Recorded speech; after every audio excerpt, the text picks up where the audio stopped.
நம்ம தோட்டத்தில் மல்லிப்பூ தோட்டம் எல்லாம் வாடக்கண்ட பூசு மஞ்சளும் அழிய கண்ட சரி கட்டண திருமாங்கல இறக்க கண்ட போக வேண்டாம் நாதா கேவி பொன்னுருவி இந்த வார்த்தையை கூற வேண்டாம் என்னங்க ஓய்வா என்று எனக்கு வீச்சு வாழாறுவோட தர வேண்டும்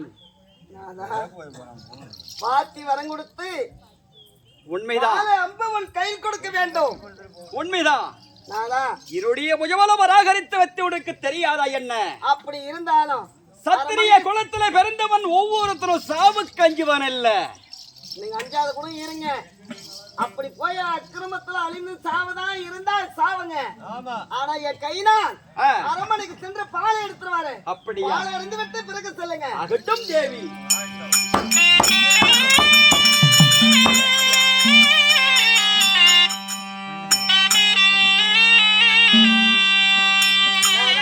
தேவி திருமணம் முடித்த நாள் முதல் கொண்டு உண்மைதான் என் கையினால் பால் அருந்து கிடையாது 10 ரூபாய் நினைத்து நீங்க தான் பால் எனக்கு கொடுக்க வேண்டும் நான் 10 ரூபாய் நான் உனக்கு நினைத்து பால் கொடுக்கிறேன் அறிந்து விட்டு பிறகு செல்லுங்க தேவி உன்னுடைய கரங்களால் இருந்து ஆமா இந்த பால் அறிந்து விட்டு போங்குங்கிறா ஆமாங்க இதோ அறிந்துகிறேன் சரிங்க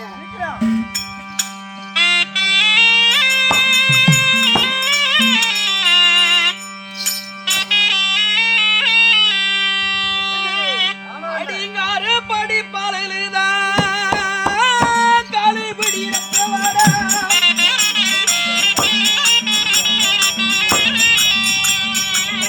அடி ரத்து வட விசுதடியே மலையுள்ள பொன்னுருவி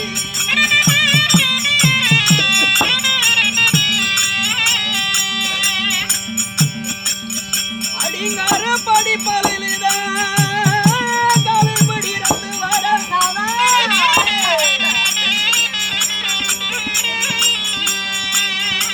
அடிரத்து வட விசுதடியே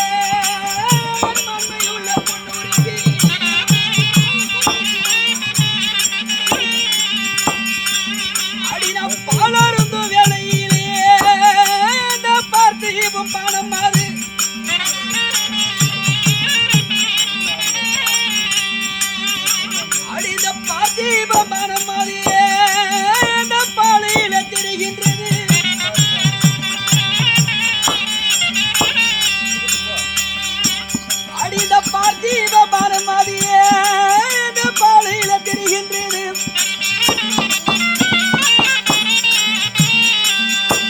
ஆனால் தேவி பொன்னுநாயகம் எப்படி தெரியுமா?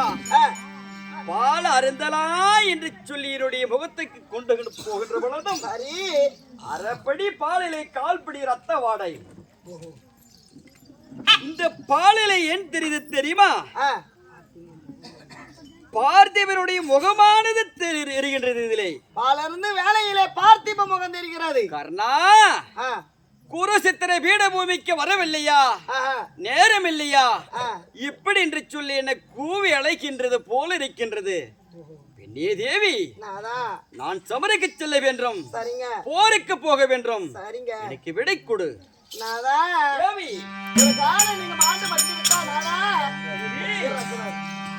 ஒரு கால் நீங்க மாண்டு மடிந்து விட்டா 8,80,000 சதுர கொண்ட பீடபூமியில ஒரு கால் நீ மாண்டு மடிந்து விட்டா அச்சனும் வானத்தால் நீ மாண்டு மடிந்து விட்டா நீங்க மாண்டு அல்லோ இந்த சிமியில நீ மடிந்தா.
அந்த சேதி எனக்கு எப்படி தெரியும்?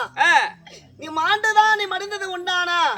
மாண்ட சேதி எப்படி தெரியும்? அப்படியா? 8,80,000 சதுர கொண்ட பீடபூமியில் நத்தவள பூமியில செத்த பிணது கூட்டத்துல நீதாண்ட நான் எப்படி கண்டுபிடிக்க முடியும்? எங்க கண்டு தேடி விங்கிறாயா? அப்படி தேடி முடியும். அப்படி ஒரு காலம் நீங்க தவறி விட்டா நீ யாரடங்க நான் சேரவது? தேவி நானா அதற்கு ஒன்று வழி இருக்கின்றன. சொல்லுங்க. இதோ சொல்லுகிறேன்.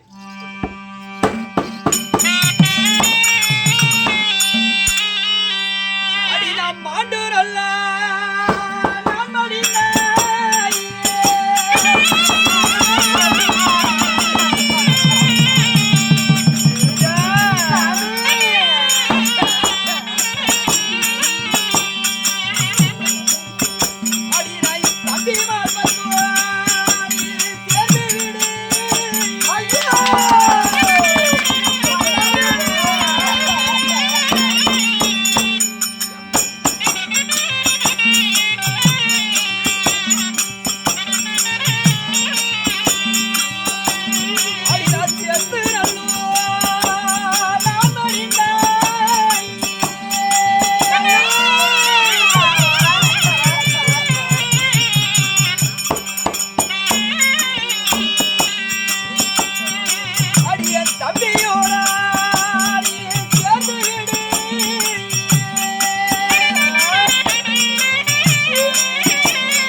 ஜாதியோடு வாண்டு வளர்ந்து விட்டா இந்த மங்கையால் நான் என்ன செய்வேங்கிறா?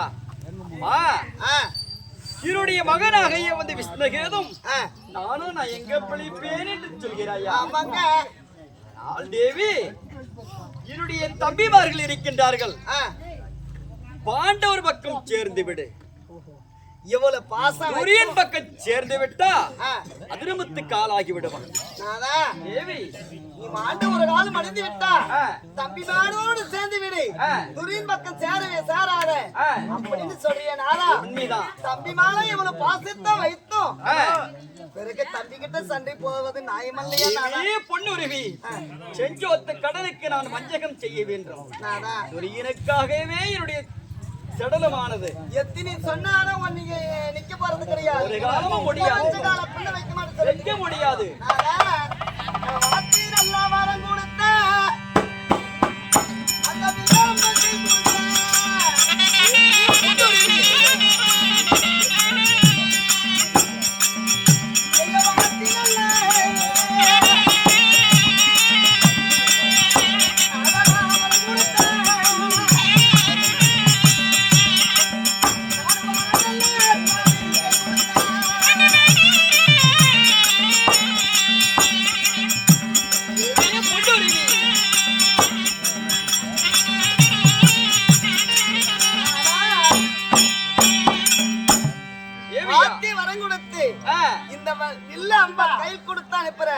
அந்த போயிட்டு வர நாதா. அப்படியா? நீ போ சாமி. யோசிட்டு வருகிறேன் நாதா.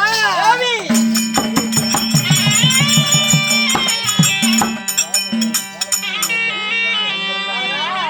ஏன் முகமாட்டமா இருக்கின்ற நாதா? தேவி என் கூட சேரமே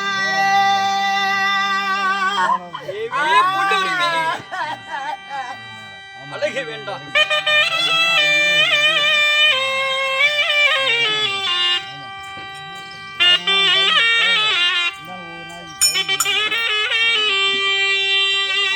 என்ன தேடுன கண்ணால் அழகு தேடுல ரஞ்சிதமே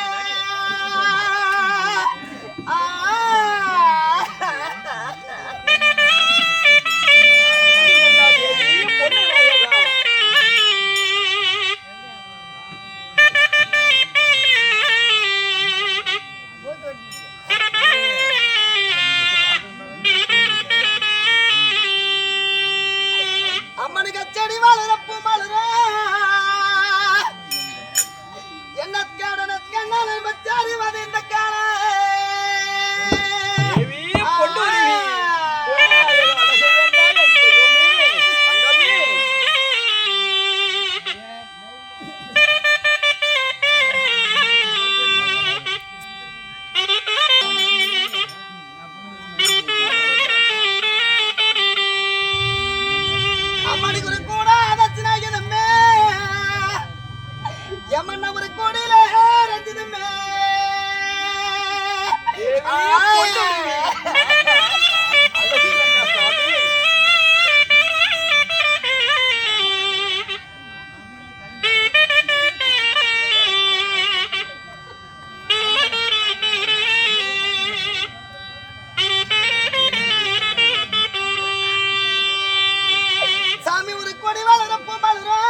எத்தனைதான் சொன்னான்னு நீ நிக்க போறது கிடையாது. பாத்தி வரம் கொடுத்து வில்லம்பா கையில் கொடுக்க நேரத்திலே அந்த வில்லம்பாக தவறி விட்டு விழுந்து விட்டது. போக வேண்டாம்னு நான் சொல்றேன். நீங்க போறேன்னு சொல்றீங்க. நீங்க போங்க சாமி. தேவி போய் வா என்று உரைக்க வேண்டும். ஆனால் நாதா தேவி போய் வா என்று சொன்ன வார்த்தை தவறி விட்டது. போய் என்ற வார்த்தை தான் வருகிறத தவிர அப்படியா போயிட்டு வாங்கன்னு சொல்லி நீங்க சத்திரிய குலத்துல பிறந்தவன் ஒவ்வொருத்தரும் சாவு கஞ்சுமன் இல்ல. சரிங்க. என்னுடைய வீரத்தை பத்தி உனக்கு தெரியாத என்ன? அதட்டும்